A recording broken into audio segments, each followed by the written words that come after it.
तो ये किताब सबके लिए सब पढ़ सकते हैं, किसी का कोई कॉपीराइट तो नहीं? वो है ऑथर का कॉपीराइट है। जब आप परमात्मा का संदेश है तो कॉपीराइट किसी का कैसे हो सकता है? क्योंकि ये एक किताब है इसलिए। पेखों के लश्कर फिरे, वाणी चोर कठोरे, परमात्मा की वाणी चुरा कर। और फिर 200 रुपये दाम के? 200 रुपये दाम क्यों? क्योंकि इस काम के लिए पैसे तो थोड़े लगते हैं ना। नहीं, ऐसे कुछ ज़्यादा नहीं हो गया ये? मतलब कुछ भी। आपने कहा मैं परमात्मा हूँ, मैंने सबसे पहले 4 ऊपरी उच्चलोक का सृजन किया, अनामी, अगम, अलख और सत। जिसमें परमात्मा ने सतलोक, अलखलोक और ऊपर के अगम और अनामी लोक सभी उत्पन्न कर दिए। अब आपका क्या सवाल है? तत्पश्चात मैंने 16 शब्दों से 16 पुत्रों का सृजन किया। और परमात्मा ने सबसे पहले 16 पुत्रों की उत्पत्ति की। कॉपीराइट रिजर्व आपका है इस पे, अगर आपने लिखा है। अगर मैं इसको छपवाऊंगा तो आप रोकेंगे ना कि ये आपकी प्रॉपर्टी नहीं है। परमात्मा का संदेश असली या नकली, आज इसी विषय को विस्तार से क्लियर करने के लिए हम आपके बीच कुछ आध्यात्मिक जानकारों के विचार लेकर आए हैं। इन आध्यात्मिक जानकारों में एक तरफ हैं प्रदीप मुखर्जी, वहीं दूसरी ओर हैं संत रामपाल जी महाराज। इन आध्यात्मिक जानकारों में किसका ज्ञान उत्तम है? कमेंट करके हमें अपनी राय अवश्य दें। अगर इस चैनल पर आप पहली बार आए हैं तो फटाफट से वीडियो को लाइक और चैनल को सब्सक्राइब जरूर कर दें। तो चलिए वीडियो शुरू करते हैं। नहीं, मैं ये पूछ रहा हूँ, जैसे एक किताब है तो ये किताब सबके लिए सब पढ़ सकते हैं? पढ़ना चाहे तो पढ़ सकते हैं, किसी का कोई कॉपीराइट तो नहीं? ना कोई कॉपीराइट नहीं तो है। फिर ये पहले पेज पे क्यों लिखवाया गया कॉपीराइट आल? अच्छा, उस प्रदीप हिसाब मुखर्जी से का राइट ओके, रिजर्व्ड। हाँ, वो है ऑथर का कॉपीराइट है। जब आप परमात्मा का संदेश है तो कॉपीराइट किसी का कैसे हो सकता है? क्योंकि ये एक किताब है इसलिए। तो कोई तो जरिया होगा ना कॉपीराइट पहुंचाने तक का। और फिर 200 रुपये दाम क्यों? 200 रुपये दाम क्यों? क्योंकि इस काम के लिए पैसे तो थोड़े लगते हैं ना। नहीं, जब अगर आप परमात्मा हैं तो फिर आपके लिए इतनी चीज़ें क्यों फिर? इतनी चीज़ें तो है। क्योंकि लोगों ने लिखा, आपके पुराने पॉडकास्ट के कमेंट बॉक्स में रहे, प्रदीप जी मात्र अपने आप को और अपनी पुस्तक का प्रचार कर रहे हैं। प्रदीप जी ने बोला हमें सारा ज्ञान पुस्तक या गुरु से ही मिला, किसी ने भी परमात्मा को नहीं देखा, तो यह नियम उनके ऊपर भी लागू होता है। आपने कहा मैं परमात्मा हूँ, मैंने सबसे पहले 4 ऊपरी उच्चलोक का सृजन किया, अनामी, अगम, अलख और सत। ऐसे ही लोक का तो निर्माण क्या कहते हैं, ईश्वर ने भी किया, भगवान ने भी किया, तो अलग क्या हुआ इसमें?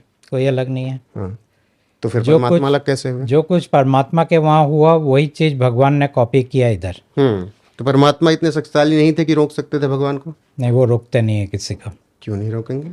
रोकते नहीं है। अगर ये कॉपीराइट रिजर्व आपका है इस पे, अगर आपने लिखा है, अगर मैं इसको छपवाऊंगा तो आप रोकेंगे ना कि ये आपकी प्रॉपर्टी नहीं है। अगर परमात्मा ने ये चीज़ें बनाई तो फिर भगवान ने कैसे कॉपी कर लिया? उन्होंने क्यों नहीं रोका? वो नहीं रोकते। परमात्मा का एक क्वालिटी है अलाउइंग, और अलाउइंग के अंदर वो किसी को नहीं रोकते। इसीलिए तो मैं बोल रहा हूँ कि मनुष्य को परमात्मा को समझना मुश्किल है। मैं खुद परमात्मा के साथ काम कर चुका हूँ इतने साल, मैं भी समझ नहीं पा रहा हूँ। नहीं, इस देश में बहुत से लोग आए जिन्होंने खुद को मैसेंजर ऑफ गॉड कहा, परमात्मा कहा, लेकिन बाद में उनकी सच्चाई सामने आई। कैसी सच्चाई? जैसे एक लोग थे messenger of God, Ram Rahim खुद को कहते थे, बाद में उनकी सच्चाई सबके सामने आई। ठीक है, अगर मेरा आसाराम बापू, वो भी अपने आप कहते थे कि मैं परमात्मा का भेजा हुआ दूत ही समझ लीजिए मुझे। अगर आपको लगता है ऐसा कुछ है तो ठीक है, समय आने पर। ठीक है। मेरे शरीर से ये है भाग 4 में पेज 13 पर, मेरे शरीर से मैंने अनेक अस्तित्व का सृजन किया, जो मेरे बेटे और बेटियां हैं वह मेरे साथ सतलोक में रहते हैं। तब अगर सतलोक में रहते हैं तो फिर पृथ्वी पर क्यों आना था परमात्मा को? सतलोक में ही रहते हैं। पृथ्वी तो यहाँ पापी वैसे ही बने, क्यों आना? इसको फिर से पढ़िए तो कौन सा वाला पोर्शन है? मेरे परमात्मा का संदेश भाग 4 मेरा विश्व, उसमें पेज 13, मेरे शरीर से मैंने अनेक अस्तित्व का सृजन किया, जो मेरे बेटे और बेटियां हैं वह मेरे साथ सतलोक में रहते हैं। ओके, अब आपका सवाल था तो कि ये पृथ्वी में क्यों आए? ये पृथ्वी में नहीं आए, फिर सतलोक से इनको निकाल दिया गया भगवान के साथ। वो भी ये किताब में लिखा है। जी, आगे मैंने पढ़ा है। हाँ, चलता रहूँगा। तो इसीलिए जब उनको निकाल दिया तब वो इधर आए। अब आपका क्या सवाल है? तत्पश्चात मैंने 16 शब्दों से 16 पुत्रों का सृजन किया। कुर्मा, ज्ञानी, विवेक, तेज, सहज, संतोष, सुरति, आनंद, क्षमा, निष्काम, जलरंगी, अंचित, प्रेम, दया, धैर्य और योगजित। उनके गुणों को आज उनके नामों से जाना जाता है। तो यही तो आज के भी टाइम में हो रहा है। मेरा गुण है कि मैं जर्नलिस्ट हूँ, मैं एक एंकर हूँ, मेरे गुण से मुझे जाना जा रहा है। आपने लिखा कि उनको उनके गुणों से जाना जा रहा है। तो काल दर काल चीज़ें बदली हैं, लेकिन आदमी को तो उसके गुण से ही जाना जाएगा ना। ठीक है, तो सवाल मेरा यही है कि बदलाव क्या है? परमात्मा ने जो बनाया या जो यहाँ पर है उसमें बदला क्या है? मैंने कहा ना, ये इसने कॉपी किया है उसके बेटे ने। तो यहाँ तो फिर पूरी चर्चा ही खत्म हो जाती है। मैंने फिर सरोवर पर गया, मान सरोवर से कुछ अमृत लिया और उससे एक अंडे का आकार बनाया। फिर मैंने अपने शरीर से एक आत्मा को बनाया, उसे अंडे में रखा और उस अंडे को मान सरोवर में छोड़ दिया। ये आप यहाँ क्या कहना चाहते हैं? वहाँ पर अंडा भयानक गर्जन करते हुए सरोवर के तल की छती पर गया। वह गर्जना की आवाज़ से परम ब्रह्मा की नींद टूट गई। परम ब्रह्मा ने क्रोधित होकर उस अंडे की ओर देखा। यही वजह है वह अंडा 2 हिस्सों में टूट गया और उसी से ज्योति निरंजन बाहर आए। ज्योति निरंजन कौन थे? भगवान। तो भगवान क्यों बनाया? जिनको ये 8 बिलियन लोग पूजा करते हैं वही। तो परमात्मा ने भगवान क्यों बनाया जब उन्हें पता था कि भगवान नकल करते हैं? नहीं मालूम। नहीं मालूम। जिन्हें जाने की ये पेज नंबर 18 पे है। जिन्हें जाने की अनुमति मिली थी वह स्त्री के शरीर में अंतः स्थापित कर दिया और वह स्त्री स्वरूप को अस्ट्रा 8 हाथ को धारण करने वाला नाम दिया। तो यही तो माँ दुर्गा के साथ भी है, यही तो देवियों के साथ भी है। उनके 8 हाथ भी हैं, उनके भी 8 हाथों में अलग अलग शस्त्र हैं। मैं बस ये समझना चाहता हूँ कि अलग क्या है। चलिए आगे बढ़ते हैं सवाल जवाब के सिलसिले में। अभी तक आपने इस खेल को पूरी तरह समझा नहीं है। खेल ये था, समझाइए। कि बेटे को बाप जैसा सृजन करना था, क्रिएशन का गेम खेलना था। बाप ने कहा कि तुम मेरे घर में रह के नहीं खेल सकते। और उनके बाकी और बेटे जो आत्माएं हैं, इनको भी वो खेल खेलना था। फिर परमात्मा ने सबको अपने घर से निकाल दिया। उनको वो खेल खेलने के लिए जगह चाहिए, 21 ब्रह्मांड दे दिए। और दोस्तों, अभी इस खेल को खेलने के लिए मुखर्जी के आध्यात्मिक बहुत विचार, सारे आइए अब सुनते हैं बिल्डिंग मटेरियल्स की जरूरत के आध्यात्मिक विचार। यानी 5 इसके तत्व बाद और आपको 3 गुण, ये होता है पूरे कि प्रदीप मुखर्जी ने कहां से ज्ञान को कॉपी किया है। ये भी उनको दे दिए।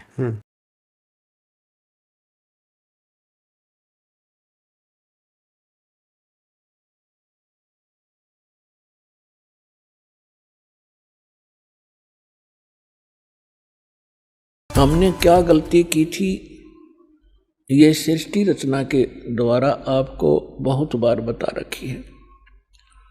आज विषय दूसरा है, इस करके थोड़ा सा हिंट देंगे। जिसमें परमात्मा ने सतलोक, अलखलोक और ऊपर के अगम और अनामी लोक सभी उत्पन्न कर दिए अपने वचन से, अजर अमर। और परमात्मा ने सबसे पहले 16 पुत्रों की उत्पत्ति की।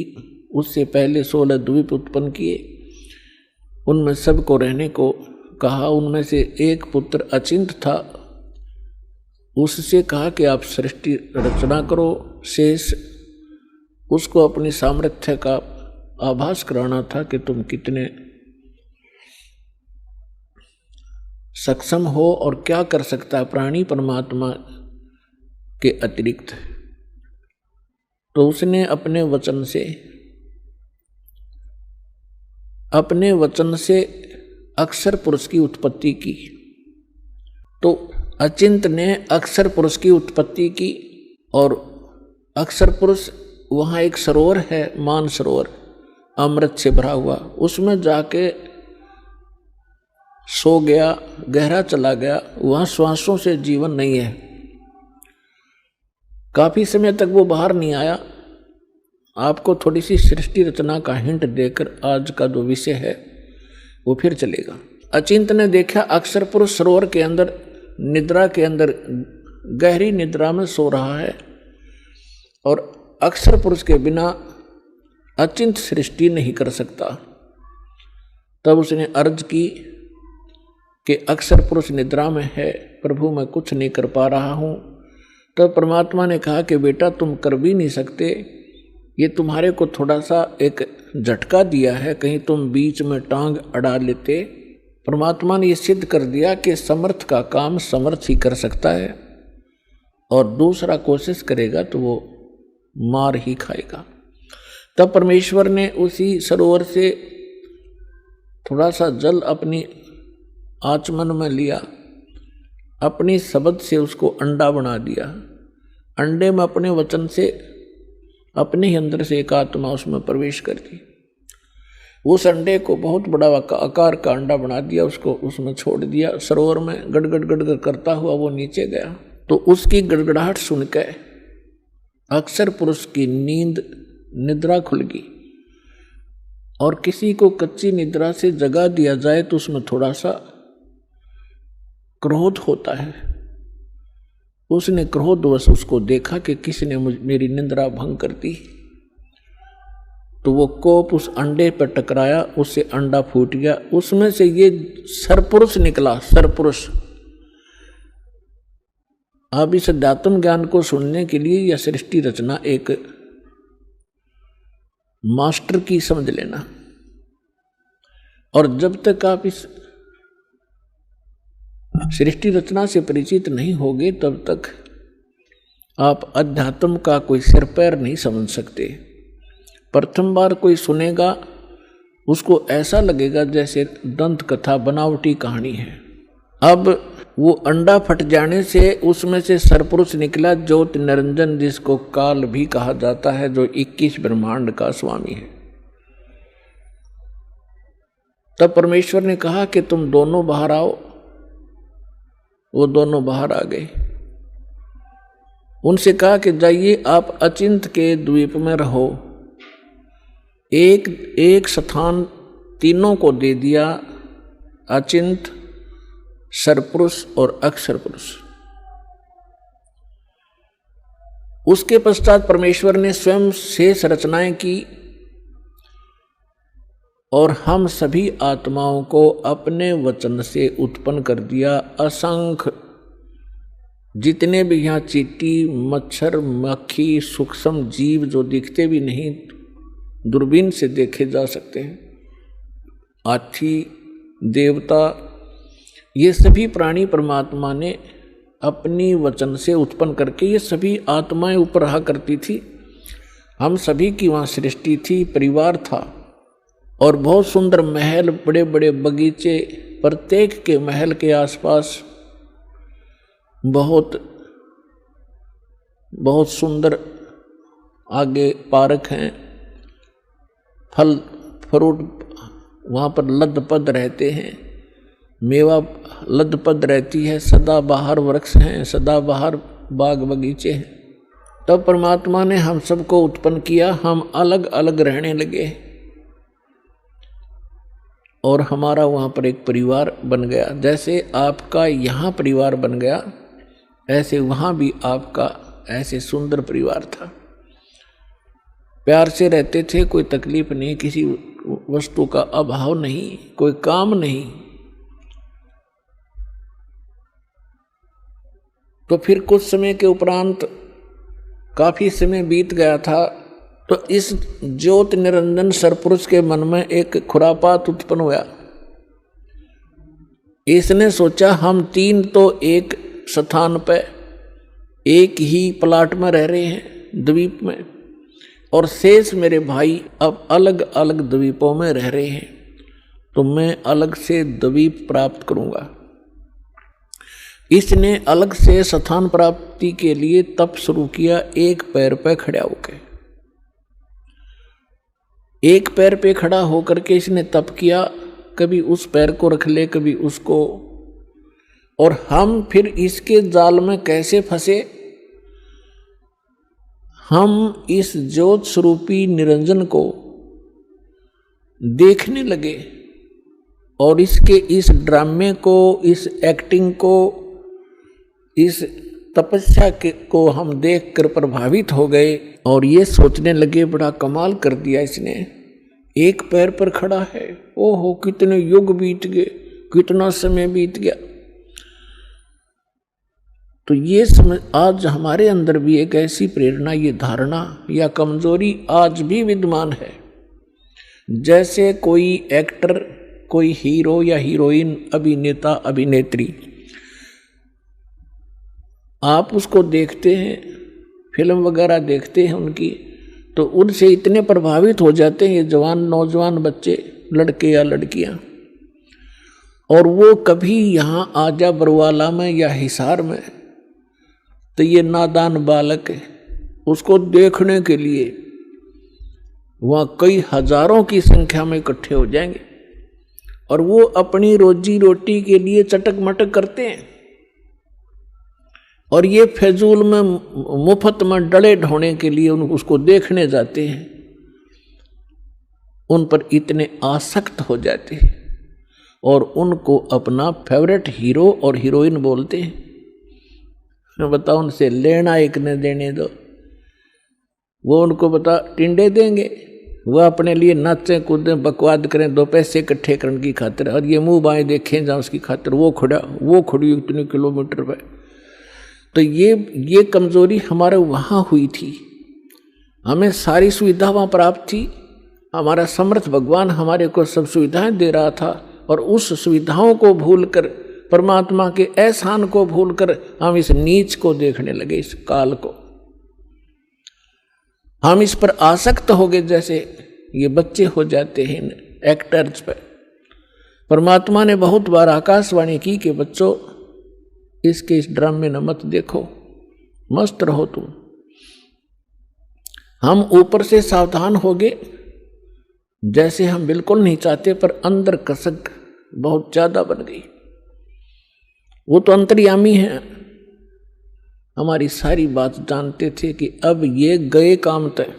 जब उसने 70 युग तक तप किया, तब परमेश्वर ने पूछा कि बोल ज्योत निरंजन, आप क्या चाहते हो, क्यों ऐसा ये हठ कर रहे हो।